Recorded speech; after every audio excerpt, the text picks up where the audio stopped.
నమస్కారం. ప్రేక్షకులందరికీ శుభోదయం. ఈనాటి శుభయోగం శీర్షికన శనివారం సందర్భంగా కంటక శని దోషం అంటే ఏంటో, కంటక శని దోష తీవ్రతను తగ్గింపజేసుకోవటానికి ఎలాంటి ప్రత్యేకమైన విధి విధానాలు పాటించాలో పరిశీలిద్దాం.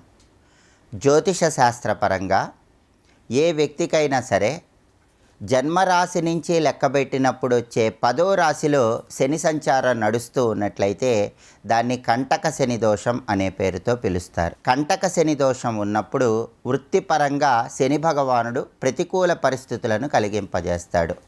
ఎంత కష్టపడ్డా సరే వృత్తిలో ఎదుగుదల ఆలస్యం అవటం, కష్టానికి తగిన ప్రతిఫలం లభించకపోవటం, శ్రమ ఎక్కువ ఫలితం తక్కువ ఉండటం, ఇలాంటివన్నీ కూడా కంటక శని దోషం వల్ల జరుగుతూ ఉంటాయి. ప్రస్తుతం శని భగవానుడు కుంభరాశిలో సంచారం చేస్తున్నాడు. కాబట్టి వృషభ రాశి నుంచి లెక్కబెట్టినప్పుడు కుంభరాశి 10వ రాశి అవుతుంది. కాబట్టి వృషభ రాశి వారికి ప్రస్తుతం కంటక శని దోషం నడుస్తోంది. కాబట్టి కంటక శని దోష తీవ్రతను తగ్గింపజేసుకొని వృత్తిపరంగా మంచి పురోభివృద్ధిని సాధించడానికి కొన్ని ప్రత్యేకమైన విధి విధానాలను పాటించాలి. వాటిలో ముఖ్యమైన విధి విధానం రావి చెట్టు పరిహారం. మీకు దగ్గరలో ఉన్నటువంటి రావి చెట్టు దగ్గరకు వెళ్ళి సూర్యోదయానికి పూర్వమే రావి చెట్టు దగ్గర పాలు నివేదన చేసి ధూపం వేయాలి. అలాగే నల్ల నువ్వులు మినుములు కలిపినటువంటి నీళ్లు రావి చెట్టు మొదట్లో పోయాలి. అలాగే మట్టి ప్రమిదలో నువ్వుల నూనె పోసి 8 ఒత్తులు విడిగా వేసి దీపాన్ని వెలిగించాలి. రావి చెట్టు చుట్టూ 8 ప్రదక్షిణలు చేయాలి. ఈ ప్రత్యేకమైన విధి విధానం పాటిస్తే కంటక శని దోష తీవ్రతను తగ్గింపజేసుకొని వృత్తిపరంగా మంచి పురోభివృద్ధిని సాధించవచ్చు. అలాగే కంటక శని దోషాన్ని పోగొట్టే శక్తి నువ్వులకు ఉంటుంది. కాబట్టి శనివారం సందర్భంగా నువ్వులతో తయారు చేయబడిన పదార్థాలు లేదా నువ్వుల లడ్డూలు 8 మందికి పంచిపెట్టడం ద్వారా కూడా కంటక శని దోష తీవ్రతను తగ్గింపజేసుకోవచ్చు. అదేవిధంగా పంచముఖ ఆంజనేయ స్వామి వారి ఆలయ దర్శనం నుంచి కంటక శని దోష తీవ్రతను తగ్గింపజేసుకోవచ్చు. దగ్గరలో ఉన్నటువంటి పంచముఖ ఆంజనేయ స్వామి ఆలయానికి వెళ్ళి 41 ప్రదక్షిణలు చేయటం, అలా వీలు కాని పక్షంలో మీ గృహంలోనే పూజా మందిరంలో పంచముఖ ఆంజనేయ స్వామి వారి చిత్రపటానికి గంగ సింధూరంలో నువ్వుల నూనె కలిపి ఆ గంగ సింధూరం బొట్లు అలంకరించడం ద్వారా ఆంజనేయ స్వామిని శనివారం తమలపాకులతో పూజించడం ద్వారా కంటక శని దోష తీవ్రతను తగ్గింపజేసుకోవచ్చు. అలాగే కంటక శని దోషం ఎక్కువగా ఉన్న వాళ్ళు ఎవరైనా సరే దానివల్ల వృత్తిపరంగా ఆటంకాలు వస్తూ ఉన్నట్లయితే శనివారం శనిహోరలో ఒక ప్రత్యేకమైన దానాన్ని ఇచ్చుకోవాలి. శనివారం ఉదయం 6 గంటల నుంచి 7 గంటల మధ్య ప్రాంతంలో, మధ్యాహ్నం 1 గంట నుంచి 2 గంటల మధ్య ప్రాంతంలో, రాత్రి 8 గంటల నుంచి 9 గంటల మధ్య ప్రాంతంలో శనిహోర ఉంటుంది. ఈ శనిహోర ఉన్న సమయంలో 1.25 కేజీ నల్ల నువ్వులు, 1 ఇనుప మేకు, కొద్దిగా దూది, 1/2 కిలో పెసరపప్పు, వీటిని నల్లటి వస్త్రంలో మూట కట్టి దానం ఇవ్వటం ద్వారా కూడా కంటక శని దోష తీవ్రతను తగ్గింపజేసుకోవచ్చు. ఈ ప్రత్యేకమైన విధి విధానాలు పాటించి ఈ దోషాన్ని తగ్గింపజేసుకోవటం ద్వారా వృత్తిపరంగా మంచి పురోభివృద్ధిని సాధించవచ్చు. రేపటి శుభయోగం శీర్షికన ఆదివారం సందర్భంగా అగ్నిదేవుడి ఆరాధనలో ఉన్నటువంటి రహస్యాలేంటో, అగ్నిదేవుడిని ప్రసన్నం చేసుకోవటానికి ఎలాంటి ప్రత్యేకమైన విధి విధానాలు పాటించాలో, హోమంలో ఎలాంటి పదార్థాలు సమర్పించడం ద్వారా విశేషమైన శుభ ఫలితాలు కలుగుతాయో పరిశీలిద్దాం. నమస్కారం.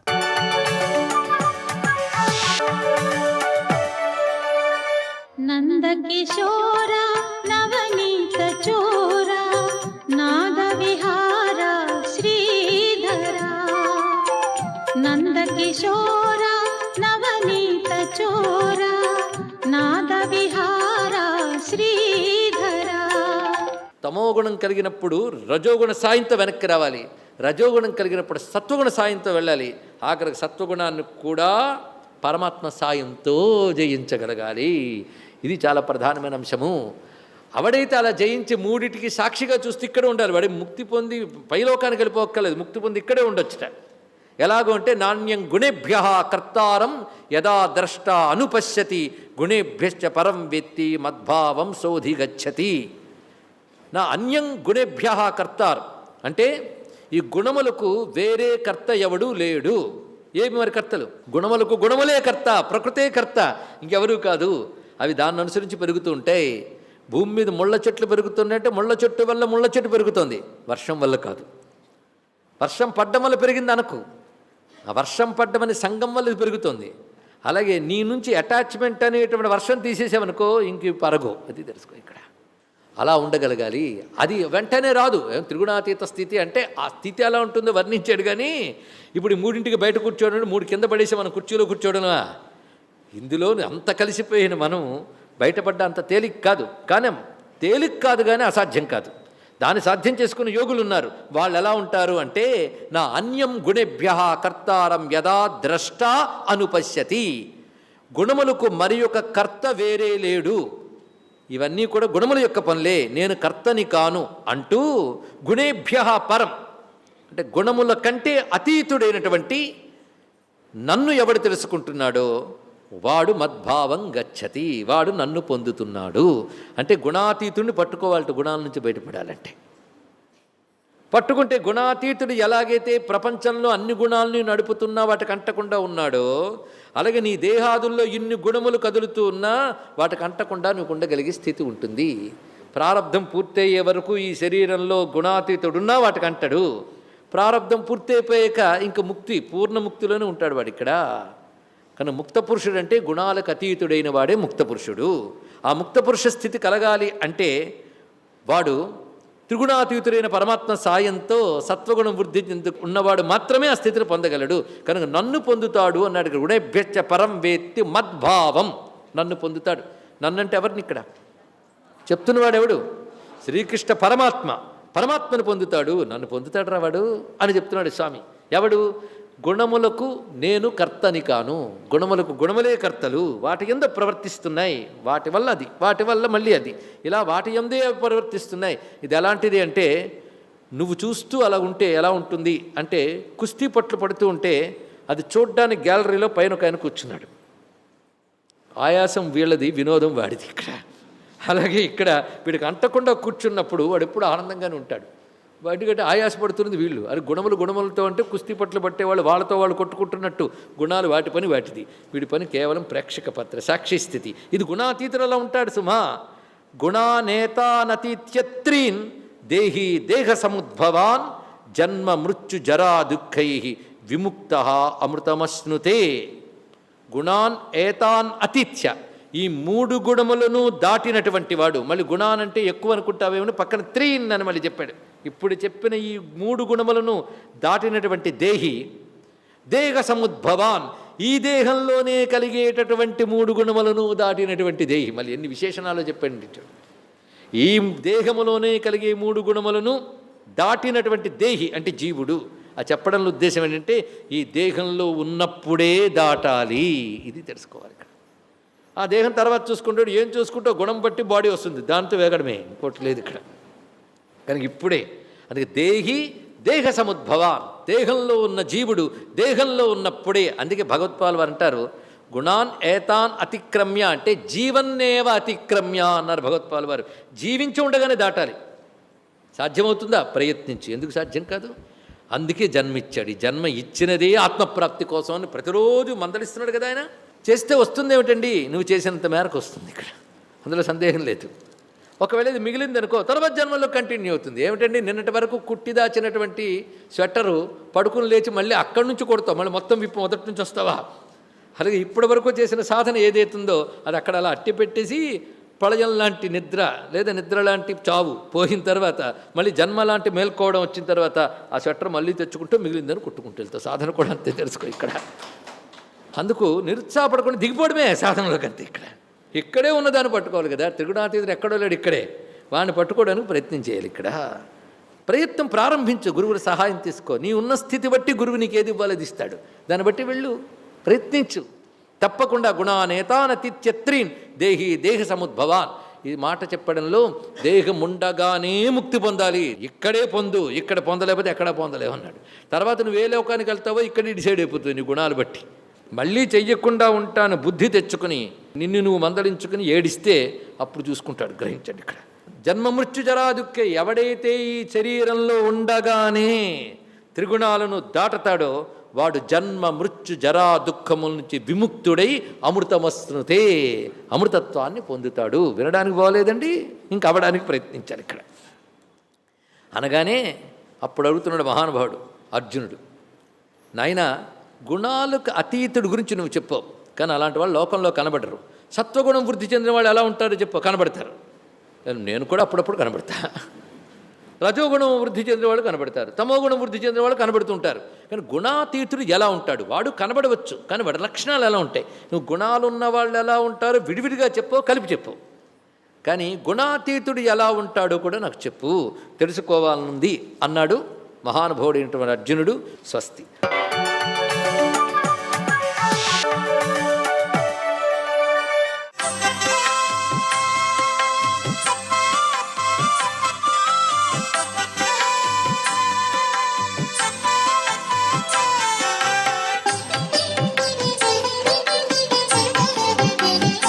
ఓం నమో నారాయణాయ, ఓం నమః శివాయ, శ్రీమాత్రే నమః. ఈరోజు శనివారం. సహజసిద్ధంగా శనివారం అంటే చాలామంది కలియుగవాసుడైన వెంకటేశ్వర స్వామిది ప్రాధాన్యతనిచ్చేటువంటి సుదినంగా భావిస్తాం. అయితే మనం ఒక విషయం గుర్తుపెట్టుకోవాలండి. మన ఇంట్లో పూజామందిరం వద్ద దీపారాధన చేసేటప్పుడు శనివారం నాడు మాత్రం తప్పనిసరిగా నువ్వుల నూనె కాకుండా స్వచ్ఛమైన ఆవు నెయ్యితో దీపారాధన ఆచరించడం వలన వెంకటేశ్వర స్వామి యొక్క దివ్యవంతమైన అనుగ్రహం మన పట్ల ఎక్కువగా కలుగుతుంది. వెంకటేశ్వర స్వామి వారికి ఆవు నెయ్యితో దీపారాధన చేయాలి. అలాగే మీరు తిరుపతి దర్శించడానికి బయలుదేరి వెళ్తేటప్పుడు కూడా వెంకటేశ్వర స్వామి వారి పూజ ఇంట్లోనే చేసుకొని గోవిందనామం చెబుతూ మీరు తిరుపతి యాత్ర బయలుదేరి వెళ్ళాల్సి ఉంటుంది. తిరుపతి యాత్రకు బయలుదేరేటువంటి ప్రతి ఒక్కరూ కూడా ఆచరించవలసినటువంటి ముఖ్య సూత్ర ప్రాతిపదిక ఏంటంటే 3 నామాలు తప్పనిసరిగా నుదుట ధరించాలి. నుదుట 3 నామాలు గనక ధరించి గోవిందనామాన్ని చెప్పుకొని శ్రీ వెంకటేశాయ మంగళం అని చెప్పేసి గనక మనం ఆ యొక్క కలియుగవాసుడైన వెంకటేశ్వర స్వామి దర్శనం కోసం తిరుమల తిరుపతికి బయలుదేరినట్లయితే, గోవిందనామంతో గనక మీరు ప్రయాణం చేసినట్లయితే సర్వ విధాల శ్రేయోదాయకవంతమైన ప్రభావంతో మనం గమ్యాన్ని చేరతాం. అంతేకాకుండా తిరుపతిలో వెంకటేశ్వర స్వామి దర్శనం అంతా అయిపోయిన తర్వాత ఆ ప్రాంగణంలో ఉండేటువంటి ఆంజనేయ స్వామి వారి విగ్రహం ఉంది, పెద్ద విగ్రహం. ఆ ఆంజనేయ స్వామి వారి దగ్గరికి కొబ్బరికాయ తీసుకొని వెళ్ళి అక్కడ కూడా దీపారాధన మనం స్వయంగా ఆచరించాలి. ఆ కొబ్బరికాయ కొట్టిన తర్వాత ఒక చిప్పను అక్కడ ఉన్నటువంటి స్వామివారికి సమర్పించి మరొక చిప్పను మనం ప్రసాదంగా స్వీకరించడం వలన మనోజీవం మారుత తుల్య వేగం అన్న చందంగా ఆంజనేయ స్వామివారు తన దివ్యవంతమైన అనుగ్రహాన్ని వెంకటేశ్వర స్వామివారితో కూడా చెప్తారు. ఎందుకంటే ఇదంతా కూడాను స్వామివారి యొక్క అవతార లీలాతత్వం, సాక్షాత్తు విష్ణుమూర్తి అవతార స్వరూపమే. కాబట్టి హనుమంతుల వారిని కూడాను మనం ఆ విధంగా గనక తిరుమల తిరుపతిలోని వెంకటేశ్వర దర్శనం అనంతరం మనం గనక దర్శించుకొని హనుమంతుల వారిని అక్కడ పూజ చేసుకొని చక్కగా దీపారాధన చేసి హారతి కర్పూరంతో వెలిగించి హరిహరావతారాయ తుభ్యం నమోస్తు, ఆగమస్వరూపాయ తుభ్యం నమోస్తు, అసుర సంహారాయ తుభ్యం నమోస్తు, అంజనీనందనాయ తుభ్యం నమోస్తు, రామ్ రామాయ నమః అని చెప్పేసి అనుకొని మన గోత్రనామాలు చెప్పుకొని మనం బయలుదేరాలి. ఇలా చేసినట్లయితేనే ఆ యాత్ర సఫలీకృతం అవుతుంది. వెంకటేశ్వర స్వామి వారి యొక్క తిరుమల తిరుపతి యాత్ర అలా పూర్తయిన తర్వాత అలివేలు మంగమ్మ దర్శనం కోసం మనం వెళ్తాం. అలివేలు మంగాదేవిని దర్శించేటప్పుడు కూడాను త్రికరణ శుద్ధితో ఆ జగన్మాతను దర్శించుకొని అక్కడ కుంకుమతో పూజించుకోవాలి. పూజ చేసిన పిదప ఆ ప్రసాదాన్ని తీసుకొని అమ్మవారికి హృదయపూర్వక నమస్కారాలు చెప్పి బయలుదేరుతాం అన్నమాట. ఇవన్నీ కూడాను కలియుగంలో మనం ఆచరించవలసినటువంటి విధి విధానాలు. సాంప్రదాయబద్ధంగా వీటిని ఆచరించినట్టయితే సర్వే సర్వత్రా శుభదాయకంగా ఉంటుంది అనే విషయాన్ని గుర్తుపెట్టుకోండి. సర్వే జనా సుఖినో భవంతు.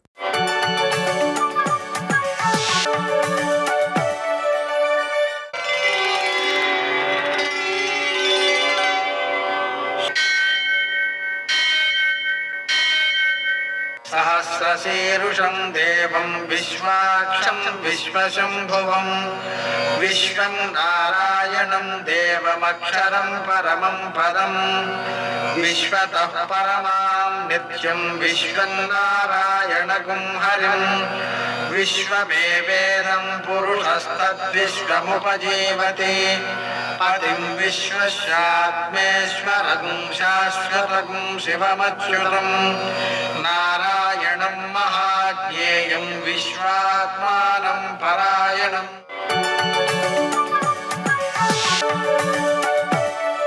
सूर्यशौर्यमथेन्दुरिन्द्रपदवी सन्मङ्गलं मङ्गलम् పద్మావతి ప్రణయలాలితముగ్ధదేహ శ్రీ వెంకటేశ రుణమోచనమస్తు మహ్యం. నేటి కాలమాన విశేషాలు గమనిద్దాం. స్వస్తి శ్రీ చాంద్రమాన శోభకృన్నామ సంవత్సరం ఉత్తరాయణం హేమంత ఋతువు పుష్యమాసం కృష్ణపక్షం శనివారం. సూర్యోదయం 6:53 సూర్యాస్తమయం 6:05. తిథి విధియ రాత్రి 3:37 వరకు. నక్షత్రం ఆశ్లేష మధ్యాహ్నం 1:02 వరకు. వర్జం రాత్రి 2:27 నుంచి 4:15 వరకు. దుర్ముహూర్తం ఉదయం 6:53 నుంచి 8:23 వరకు. అమృతకాలం ఉదయం 11:16 నుంచి మధ్యాహ్నం 1:02 వరకు. రాహుకాలం శనివారం కాబట్టి ఉదయం 9 నుంచి 10:30 వరకు. అష్టకూర్గు రీత్యా శుభప్రదమైన సమయం ఉదయం 11:40. నేటి విశేషం అమృతకాలంలోనే అష్టకూర్గు రీత్యా శుభప్రదమైన సమయం వచ్చింది కాబట్టి ఈ సమయంలో ఔషధ దానం అనేటువంటిది చాలా సత్ఫలితాలను ఇస్తుంది. ఎవరైతే మందులు కొనుక్కోలేకుండా ఉంటారో వారికి మనం ఔషధాలను అందించడం ద్వారా వారి అనారోగ్యాన్ని తగ్గించే ప్రయత్నం చేయడం ద్వారా 1,000,000 కపిల గోవులను దానం చేసిన ఫలితం 1,000,000 రెట్లై మనకు వస్తుంది. అందుకని అటువంటి అద్భుతమైన అవకాశాన్ని వదులుకోకుండా ఆ ఔషధ దానం చేయడం చాలా మంచిది. శనివారం కాబట్టి 1 కేజీ పావు నువ్వుల నూనెతో శివునికి అభిషేకం చేసి దాంట్లో పసుపు కలిపి ఆవులకు రాయడం, 1 అర కేజీ నల్ల నువ్వులతో శివునికి పూజ చేసి వాటిని ఆవులకు పెట్టడం ఆహారంగా, వెంకటేశ్వర దీపారాధన చేయడం, ఆంజనేయ స్వామికి సింధూర పూజ చేసి 21 ప్రదక్షిణాలు చేసి హనుమాన్ చాలీసా పారాయణ చేసుకోవడం మొదలైన కార్యక్రమాలన్నీ కూడా సకల గ్రహ బాధలను కష్టాలను తొలగించి అద్భుతమైన ఆనందకరమైన జీవనాన్ని అందిస్తాయి. నేటి ఆణిముత్యాలు.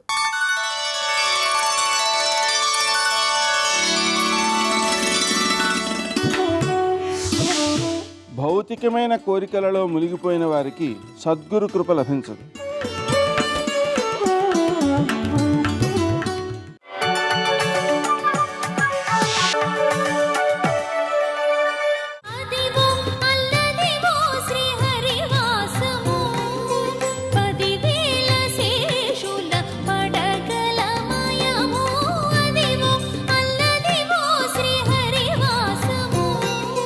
ఆదిశేషుడు 1000 పడగలు విప్పుకుని ఉంటే ఎలా ఉంటుందో అలా ఉంటుంది.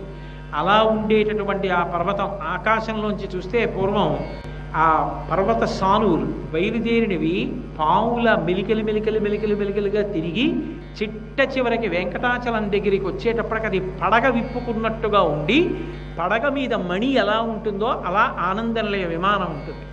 దాంట్లో వెంకటేశ్వర ప్రభు ఉంటారు. దాన్ని సూచిస్తూ ఆ విహంగ వీక్షణంగా తీసినటువంటి చిత్రం ఒకటి ఉండేది. కాబట్టి ఆ మహానుభావుడు పరమపావన శేష పర్వతము మీద అలరు ఆనంద నిలయమందనను నిలచి, ఆయన ఉన్నది ఆనంద నిలయం. ఒక్కొక్క విమానానికి ఒక్కొక్క పేరు ఉంటుంది. కంచిలో ఉన్నటువంటి విమానం పుణ్యకోటి విమానం అంటారు. ఒక్కసారి ఆ విమానం వంక చూసి నమస్కారం చేశారనుకోండి, 1,000,000 పుణ్యములు చేసినట్టు. నరసింహస్వామి దేవాలయం ఉంటుంది వరదరాజస్వామి దేవాలయంలో. ఆ నరసింహస్వామి దేవాలయం దాటి ముందుకెడుతున్నప్పుడు ఒక్క క్షణం ఆగి చూస్తే వరదరాజస్వామి విమానం కనపడుతుంది. లేకపోతే దూరంగా ఉన్న కొండెక్కి చూడవలసి వస్తుంది. నరసింహస్వామి గుడి దాటినప్పుడు ఆగి చూడాలి వరదరాజ విమానం. ఆ కంచి విమానం చూస్తే పుణ్యకోటి, అందుకే దానికి పుణ్యకోటి విమానం అని పేరు. శ్రీరంగం ప్రణవాకార విమానం, ఓంకారం ఎలా ఉంటుందో అలా ఉంటుంది. తిరుమల ఆనంద నిలయ విమానం, ఆనంద నిలయం అని పేరు దానికి. ఆనంద నిలయము అన్న మాటకు అర్థం ఏంటంటే సంతోషము బయటి వస్తువుల వలన లోపలికి వస్తుంది. అందుకే బయటి వస్తువుల వలన కలిగే సంతోషము కొంతసేపు సంతోషంగా ఉండి తరువాత అదే దుఃఖముగా మారిపోతుంది. తేలికగా చెప్పాలి అంటే నేను అలా నడిచి వెడుతుంటే సూర్యోదయం అయింది, పచ్చటి బింబం ఉంది. ఆ బింబం చూద్దాం అనుకున్నాను, ఒక చెట్టు కొమ్మ అడ్డొచ్చింది. చెట్టు కొమ్మ అడ్డొచ్చిందే అనుకున్నాను. గాలి వేసి కొమ్మ పక్కకి తొలగింది. అమ్మయ్యా, బింబం కనపడింది, కొమ్మ పక్కకి వెళ్ళింది అన్నాను. మళ్ళీ కొమ్మ అడ్డొచ్చింది. ఆ కొమ్మే సుఖం, ఆ కొమ్మే దుఃఖం. బూర్లు తినాలనిపించింది అనుకోండి, 10 తింటారు, 13వ తింటే వాంతి వస్తుంది. బయట నుంచి లోపలికి వెళ్ళినప్పుడు కలిగేటటువంటి సంతోషము కొంతసేపే సంతోషం, సుఖము తర్వాత దుఃఖం అవుతుంది. ఆనందం అలా కాదు, ఉద్భుతమవుతుంది. భూమిలోంచి నీరు పైకి ఎలా వస్తుందో అలా లోపలే ఉద్భుతమవుతుంది. దానికి బయట దానితో సంబంధం ఉండదు, ఉండకుండా లోపల ఊట పుట్టినట్టు పుడుతుంది. అది ఎంతసేపు అనుభవించండి, దానికి పరిమితి ఉండదు. ఆ ఆనందమునందు మగ్గునుడైపోతాడు. దానికి స్థాయి భేదములు ఉంటాయి. ఆనందానికి మనుష్యానందము, గంధర్వానందము, దేవానందము, బృహస్పత్యానందము, బ్రహ్మానందమని చిట్ట చివరి హద్దు. అందులో ఆ ఆనందం అనుభవించేటప్పుడు ఈ లోపల నుంచి వస్తుంది.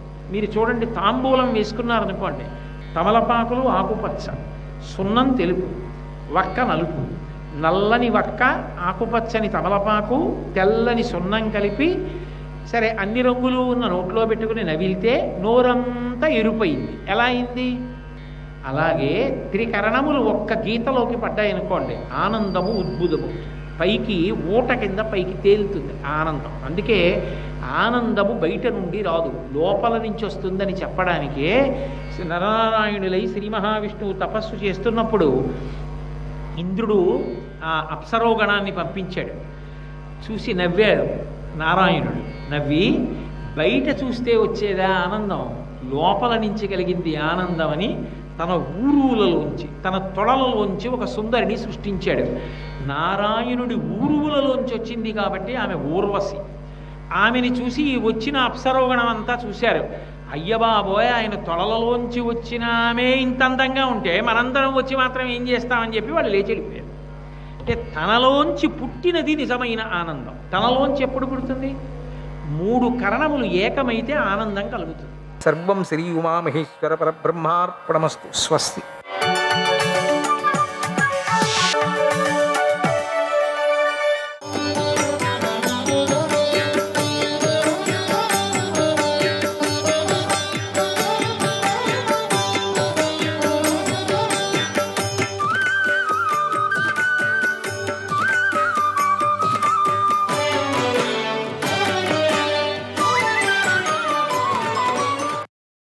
ఆచార్యుడు అర్జునుడి పుత్రుణ్ణి శిష్యభావంతో రక్షిస్తున్నాడు. అవును, నిజమేలే. ధర్మాత్ములు, శిష్యులు, పుత్రులు, వారి పుత్రులు కూడా చాలా ఇష్టంగా ఉంటారు. ధర్మాత్ములైనటువంటి వాళ్ళు ఎవరు శిష్యరీకం చేస్తున్నారో వాళ్ళ పుత్రులు కూడా చాలా ఇష్టంగా వాళ్ళ మీద ఇష్టంగా పడుతూ ఉంటారు. వాళ్ళ మనవాళ్ళ మీద కూడా ఇష్టపడుతుంటారు. అదే ఇప్పుడు మన ఆచార్యుడు చేస్తున్నాడు. చూడు, యుద్ధం చేయకుండా ఎట్లా నిలుస్తున్నారో చూడు. ఆయన మన సేనాధిపతి, అయినా చూడు ఆయన చేయాలి కదా. ఏదో బాణం ఎక్కడికెక్కడికో కొడుతున్నాడు, రథానికి కొడుతున్నాడు, అక్కడ కొడుతున్నాడు, చూడు ఎట్లా చేస్తున్నాడు. ఇలా ద్రోణాచార్యుడు ఇతన్ని రక్షిస్తూ ఉంటే ఇది ధన పరాక్రమం అనుకుంటున్నాడు. ఈ అభిమన్యుడు మూఢుడు, ఆత్మస్తుతి చేసుకునేవాడు. ఇక ఆలస్యం చేయకండి, ఇతన్ని అందరూ తొక్కేయండి అన్నాడు. ఆ మాటలు విని వీరులందరూ ద్రోణుడు చూస్తూ ఉండగానే అభిమన్యుడి మీదకు వెళ్ళారు. అభిమన్యుడిని చంపాలని అనుకున్నారు అందరూ. అప్పుడు దుశ్శాసనుడు అన్నతో ఇలా అన్నాడు, ఓ మహారాజా, పాండవులు పాంచాలురు చూస్తూ ఉండగానే నేను ఈ మూర్ఖుణ్ణి వధిస్తాను. ఇది నా ప్రతిజ్ఞ. నేను నీకు మాట ఇస్తున్నాను. రాహువు సూర్యుడిని మిరింగినట్టుగా నేను ఈ అభిమన్యుణ్ణి ఈరోజే చంపేస్తాను అని పెద్దగా గర్జించాడు. తర్వాత మళ్ళీ దుర్యోధనుడితో ఇలా అన్నాడు, ఓ అన్న, అభిమన్యుణ్ణి నేను సంహరించాను అనే మాట విని గర్వం గల కృష్ణార్జునుడు తప్పకుండా ఈ లోకం నుండి ప్రేతలోకానికి వెళతారు. ఎందుకంటే అభిమన్యుడి మీద అందరికీ అంత ఆశ ఉంది. అసలు ఈ మాట వినగానే, అభిమన్యుడు లేడు చచ్చాడు అనగానే అసలు వాళ్ళే వెళ్ళిపోతారు. వాళ్ళకి విపరీతమైన గర్వం ఉంది కృష్ణార్జునుడికి. ప్రేతలోకానికి వెళతారు, ఇందులో సందేహమే లేదు. కృష్ణార్జునుడు మరణించారని విని పాండుకుమారులు కూడా మిత్రులతో కలిసి ఒకే రోజులోనే ప్రాణాలు విడుస్తాడు. కేవలం మనం చంపాల్సిన పని లేదన్నా, వాళ్ళు అభిమన్యుడు చచ్చాడంటే చాలు, వాళ్ళే చస్తారు. కనుక ఈ శత్రువు ఒక్కడు చస్తే చాలు, మిగిలిన నీ శత్రువులందరూ చచ్చినట్లే లెక్క. ఓ రాజా, నన్ను ఆపకు, నన్ను ఆశీర్వదించు, నీ శత్రువులను సంహరిస్తాను అని దుశ్శాసనుడు పెద్దగా సింహనాదం చేశాడు. దుర్యోధనుడు అనుమతించాడు. దుశ్శాసనుడు వేగంగా అభిమన్యుడిని ఎదుర్కొన్నాడు. బాణవర్షంతో అభిమన్యుడిని ముంచేశాడు కూడా. అతి కోపంతో ఉన్నటువంటి నీ పుత్రుని అభిమన్యుడు ఎదుర్కొన్నాడు. రాజా విను, చాలా యుద్ధం జరిగింది. వారి యుద్ధం భీకరంగా సాగింది అభిమన్యుడికి దుశ్శాసనుడికి. అప్పుడు నీ వారు పెద్దగా మద్దెలలు, దుందుబులు, కరకచాలలు మ్రోగించారు. తప్పెటలు, భేరులు, జర్జరాలను మ్రోగించారు. వాటితో శంఖధ్వనులు, సింహనాదాలు కలిసిపోయాయి అన్నాడు సంజయుడు. శ్రీకృష్ణాయ పరమాత్మనే నమ. 40వ అధ్యాయం. సంజయుడు ధృతరాష్ట్రుడికి ఇలా చెప్పాడు, ఓ మహారాజా, దుశ్శాసనుడు అభిమన్యుల మధ్య తీవ్రమైన యుద్ధం జరిగింది. దుశ్శాసనుడికి మొదటి నుంచి వీళ్ళ మీద చాలా తీవ్రమైన కోపం ఉంది. వాడు దుష్టుడే, రాక్షసుడే. ఆ సమయంలో మహావీరుడైనటువంటి అభిమన్యుడు ఘోరమైన బాణాలను ప్రయోగించాడు. బాణంతో ఉన్న దుశ్శాసనుడి ధనుస్సును నేర్పుగా ఖండించాడు. బాణాలతో అతడి శరీరమంతా చెక్కేశాడు. అప్పుడు దుశ్శాసనుడు తీవ్రంగా గాయపడ్డాడు. అప్పుడు అభిమన్యుడు దుశ్శాసనుడితో ఇలా అన్నాడు, పరావిత్తాపహారస్య క్రోధస్య ప్రశమస్య చ క్రోధస్య ప్రశమస్య చ లోభస్య జ్ఞాన నాశస్య లోభస్య జ్ఞాన నాశస్య ద్రోహస్యాత్యాగితస్య చ ద్రోహస్యాత్యాగితస్య చ పితॄణాం అమరాజ్యస్య పితॄణాం అమరాజ్యస్య హరణస్యోగ్రధన్విఘ్నాం హరణస్యోగ్రధన్వినాం తత్వయేద మనుప్రాప్తం ప్రకోపాద్వై మహాత్మనాం ప్రకోపాద్వై మహాత్మనాం. ఇతరుల ధనాన్ని అపహరించటం, కోపము, అశాంతి, లోభము, జ్ఞాననాశనం, ద్రోహము, దుస్సాహసంతో ప్రవర్తించటం, వీరులైన మా తండ్రుల రాజ్యాన్ని అపహరించటం అనే చెడు కార్యాలు చేశావు దుశ్శాసన. దానివల్ల వారి కోపఫలంగా నీకు ఈ దుస్థితి కలిగింది. ఓ దుర్మతి, ఇప్పుడు నువ్వు భయంకరమైన అధర్మ ఫలాన్ని పొందు. సకల సైన్యాలు చూస్తుండగా నిన్ను బాణాలతో దండిస్తాను. ఈ రోజున మా తండ్రుల రుణాన్ని తీర్చుకుంటాను అని అంటూ అతి భయంకరమైన బాణాన్ని అభిమన్యుడు సంధించి ప్రయోగించాడు. ఆ బాణం దుశ్శాసనుడి రొమ్ము దగ్గరకు వచ్చి మెడ ఎముకను ఛేదించింది. మళ్ళీ వేగంగా అగ్నితో సమానమైన బాణాలను ప్రయోగించాడు. అవి బాగా గట్టిగా తగలటంతో దుశ్శాసనుడు ఎంతో బాధపడ్డాడు. రథం వెనుక భాగంలో కూలబడి మూర్చిపోయాడు. వెంటనే సారథి రథాన్ని మరో చోటుకి తీసుకొని వెళ్ళాడు రక్షించటానికి. ఇవే జరుగుతున్నాయి అప్పటి నుంచి. అలా సారథి దుశ్శాసనుడి ప్రాణాలు కాపాడాడు. అది చూసి పాండవులు ఉపపాండవులు, విరాటుడు, పాంచాలురు, కేకేయులు పెద్దగా సింహనాదాలు చేశారు. అప్పుడు పాండవ సైనికులు సంతోషంగా వివిధ యుద్ధ వాద్యాలను ఎంతో ఆనందంగా మ్రోగించారు. అభిమన్యుడు చేసిన వీర కృత్యాన్ని ఎంతో ఆశ్చర్యంగా చూశారు. చూస్తున్నారు కానీ లోపలికి వెళ్ళటానికి వీలు లేక ఉంటుంది. ఎందుకంటే ద్రోణుడి వ్యూహాన్ని ఛేదించాలని అందరూ ముందుకు దూకారు. అప్పుడు నీ సైనికులు కూడా జయాన్ని కోరుకుంటూ శత్రువులతో యుద్ధం చేశారు. అందరూ సిద్ధంగా ఉన్నారు. అక్కడ లోపలికి వెళ్ళటానికి దారి దొరకటం లేదు. ఆ యుద్ధం అతి భయంకరంగా జరుగుతోంది. అప్పుడు దుర్యోధనుడు కర్ణుడితో ఇలా అన్నాడు, ఓ కర్ణ, ఈ యుద్ధాన్ని చూడు. అభిమన్యుడు సూర్యుడిలాగా వెలిగిపోతున్నాడు.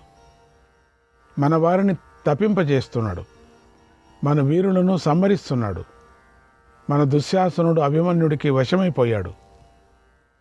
ఇంతలో పాండవులు వచ్చేశారు చూడు. వారు సింహాల్లాగా ఉన్నారు. వారు బలవంతులు. వారు బాగా కోపించి ఉన్నారు.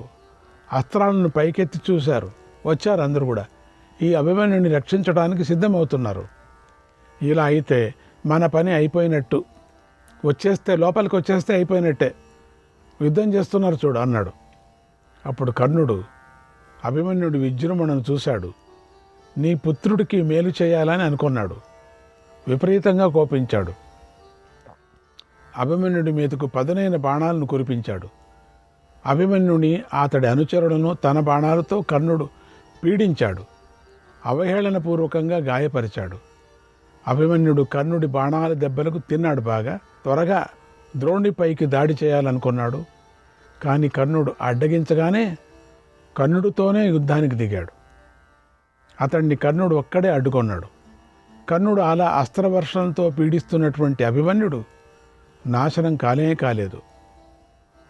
వర్షాలతో తన బాణాలతో శూరుల ధనస్సును ఖండించాడు.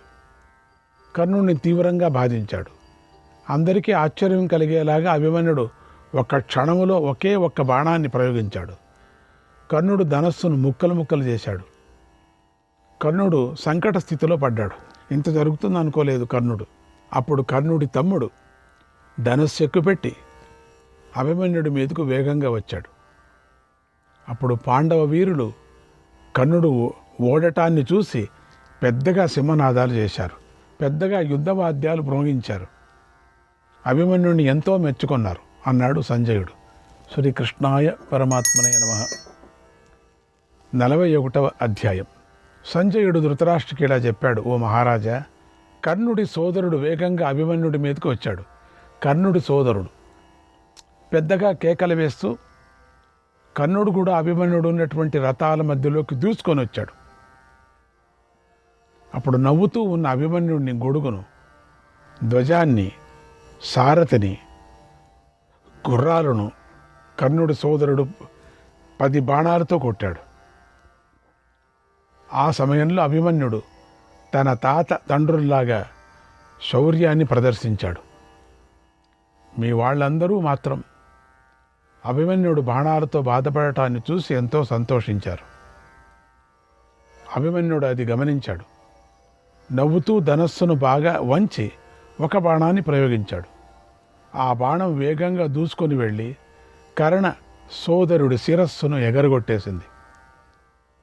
కర్ణ సోదరుడి శిరస్సు ఎగిరి నేల మీద పడిపోయింది. ఎగురుతూ పడిపోయింది. తమ్ముడు మరణించటంతో కర్ణుడు ఎంతో బాధపడ్డాడు. అప్పుడు వాడికి ఇంకా విపరీతమైన కోపం వచ్చింది. అలా అభిమన్యుడు కర్ణుడిని యుద్ధం నుండి విరమింపజేశాడు. తన బాణాలతో అభిమన్యుడు ఇతర వీరులను కూడా తన వద్ద నుండి పారద్రోలాడు. కౌరవ చతురంగ బలాలు అభిమన్యుడు ఛేదించాడు. కర్ణుడు అభిమన్యుడి యొక్క అనేక బాణాలతో బాధించబడ్డాడు. తన రథంలో వేగంగా మరో చోటికి వెళ్ళాడు. ప్రాణాలు రక్షించుకోవాలని వీరుల్లో అవమానం కాకూడదని అలా వెళ్ళాడు. అప్పుడు నీ సైన్యం చెల్లాచెదురైపోయింది. అభిమన్యుడి బాణాలతో ఆకాశమంతా నిండిపోయింది. యుద్ధభూమిలో ఒక్క సైంధవుడు తప్ప ఎవరూ నిలబడలేదు. అభిమన్యుడు చక్రవ్యూహంలోకి ప్రవేశించి నీ పక్షంలోని వారిని చంపి వారి శరీరాలతో రణభూమిని నింపేశాడు. అభిమన్యుడి బాణాలు వీరుల శిరస్సులను ఖండిస్తూ ఉండగా నీ వారందరూ ప్రాణాలు కాపాడుకుంటూ పరుగులు పెట్టారు. అభిమన్యుడు విడిచిన బాణాలు ఘోరమైనవి, క్రూరమైనవి. అవి విపాఠాలు అనే బాణాలు. అభిమన్యుడు గుర్రాలను ఏనుగులను చంపేస్తూ కౌరవసేనను తరిమికొట్టాడు. పూర్వం అగ్నిదేవుడి కుమారుడు అయిన కుమారస్వామి రాక్షస సైన్యాల మధ్యలో ప్రకాశించినట్లుగా అభిమన్యుడు నీ సైన్యాల మధ్యలో ప్రకాశించాడు అన్నాడు సంజయుడు. శ్రీకృష్ణాయ పరమాత్మనే నమః. 42వ అధ్యాయం. ధృతరాష్ట్రుడు సంజయుని ఇలా అడిగాడు, ఓ సంజయ, అభిమన్యుడొక్కడే మన సేనలోకి ప్రవేశిస్తూ ఉంటే ధర్మరాజు సైన్యంలో నుంచి అతడికి రక్షణగా ఎవరు రాలేదా? అతడి వెంట ఎవరూ లేరా? వారు ఏమైపోయారు అని అడిగాడు. అప్పుడు సంజయుడు ఇలా చెప్పాడు, ఓ మహారాజా, ధర్మరాజు భీమసేనుడు, శిఖండి, సాత్యకి, నకుల సహదేవులు, దుష్టద్యుమ్నుడు, విరాటుడు, ద్రుపదుడు, కేకేయ రాజపుత్రుడు, దృష్టకేతువు, మత్స్యదేశ శూరులు మొదలైన వీరులందరూ అతడి వెంట యుద్ధభూమిలోనికి వచ్చారు.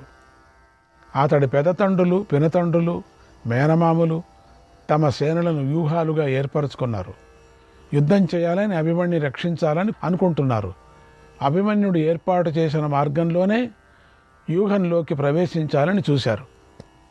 ఒక మార్గం ఏర్పాటు చేశాడు. ఆ మార్గంలో వాళ్ళు వెళ్ళాలని చూశారు. ఒక్కసారిగా ముందుకొచ్చారు. వారిని చూసి నీ పక్షంలోని వారు పారిపోవటానికి సిద్ధమైపోయారు.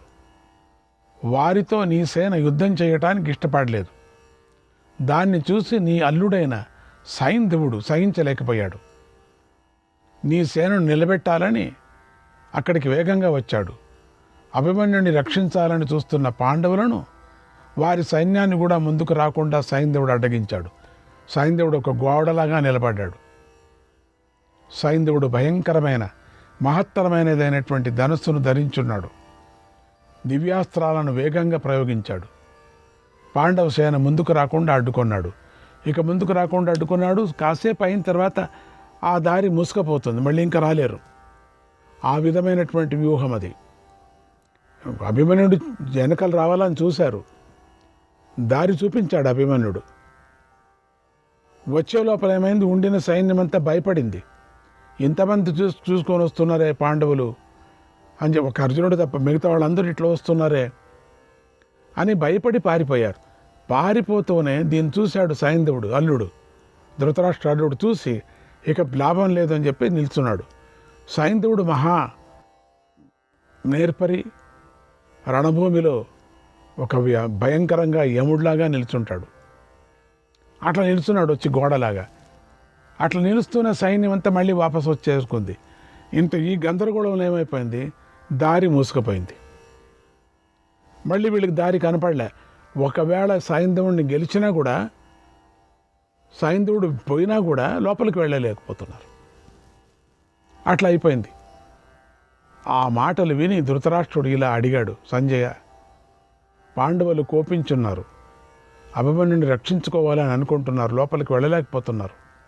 ఆ పాండవులను సైంధవుడు ఒక్కడే అడ్డగించాడా? బాగుంది. అతడు ఒక్కడే అడ్డగించాడంటే సైంధవుడిపైనే పెద్ద భారం పడి ఉంటుంది కదా. ఆహా, సైంధవుడి బలం, శౌర్యం అత్యద్భుతం. నా అల్లుడు వీరుల కన్నా వీరుడు. అతడు గొప్ప మనోబలం గలవాడు. నీకేం తెలుసు? అతడి పరాక్రమం గురించి నాకు చెప్పు. అతడు చేసిన మంచి పని గురించి నాకు ఇప్పుడు పూర్తిగా చెప్పు. సైంధవుడు ఒక్కడే పాండవులను అడ్డగించాడానికి కారణమేమిటి? ఓ సంజయ, సైంధవుడి ఇంద్రియజయం గురించి నాకు చెప్పు. ఇంద్రియజయం అట. సైంధవుడు ఎవరు? ఎట్లా ఇంద్రియజయం చేశాడు? ఏడెక్కడ పుట్టాడు? ఏం కథ? వాడి బ్రహ్మచర్యం ఎటువంటిది? అతడు పాటించిన బ్రహ్మచర్యము మొదలైన నియమాలను గురించి చెప్పు. శ్రీహరి, శంకరుడు, బ్రహ్మ ఈ త్రిమూర్తులలో సైంధవుడు ఏ దేవుణ్ణి ఆరాధించాడు? అభిమన్యుని రక్షించాలనుకుంటున్న పాండవులను సైంధవుడు ఎలా అడ్డుకున్నాడు? ఈ కథ ఎంతో ఆసక్తిగా ఉంది, చెప్పు అని అడిగాడు. అప్పుడు సంజయుడు కొంచెం లోపల తల బాదుకుంటూ సంజయుడు ఇలా చెప్పాడు, మహారాజా, సైంధవుడు ద్రౌపదిని అపహరించినప్పుడు భీముడి చేతిలో ఓడిపోయాడు. అందుకు సైంధవుడు ఎంతో సిగ్గుపడ్డాడు. పాండవులపై బాగా కోపించాడు. అప్పుడు కసి పెట్టుకున్నాడు. వారిని ఎప్పుడైనా గెలవాలనే కోరికతో ఘోరమైన తపస్సు చేశాడు. ఇంద్రియాలను నిగ్రహించి ఆకలి దెబ్బలను జయించాడు. ఎండలను తట్టుకున్నాడు. శరీరం శుష్కించి దుర్బలం అయ్యేంత వరకు గొప్ప తపస్సు చేశాడు. అప్పుడు సైంధవుడి శరీరంలోని నరాలు బయటికి కనిపించాయి. అంత ఘోరంగా అతడు నియమాలు పాటించాడు. సనాతన పరబ్రహ్మ అయినటువంటి శివుణ్ణి నిష్ఠగా ఆరాధించాడు. ఆ తపస్సుకు భగవంతుడైన శివుడు దయతలిచి సైంధవుణ్ణి అనుగ్రహించాడు. అతడికి శివుడు స్వప్నంలో కనిపించి ఇలా అన్నాడు, ఓ సైంధవా, నీ తపస్సుకు సంతోషించాను. నీకేం వరం కావాలో కోరుకో అన్నాడు. అప్పుడు సైంధవుడు శివుడికి నమస్కారం చేసి ఇలా కోరుకున్నాడు, ఓ దేవా, పాండవులు భయంకరమైన బలం గలవారు, శౌర్యం గలవారు. వారిని నేనొక్కడినే జయించాలని కోరాడు. శివుడు, ఓ సౌమ్యుడా, నువ్వు ఒక్క అర్జునుడిని తప్ప మిగిలిన నలుగురు పాండవులను కూడా జయిస్తావు, అడ్డుకుంటావు. అది కూడా ఒక్కరోజు మాత్రమే నలుగురి పాండవులను జయించగలవు. నీకు ఈ వరం ఇస్తున్నానా అని చెప్పాడు. అడ్డుకుంటావు, ఒక్కరోజు మాత్రమే, అంతే. అర్జునుడు మాత్రం నువ్వేం చేయలేవు. వెంటనే సైంధవుడు మేల్కొన్నాడు. శివుడిచ్చిన వరప్రభావంతో తన దివ్యాస్త్రాలతో యుద్ధంలో పాండవ సేనను ఎదుర్కొన్నాడు. శివుడి వరప్రభావంతో పాండవులు నలుగురిని సైంధవుడు ఒక్కడే నివారించాడు.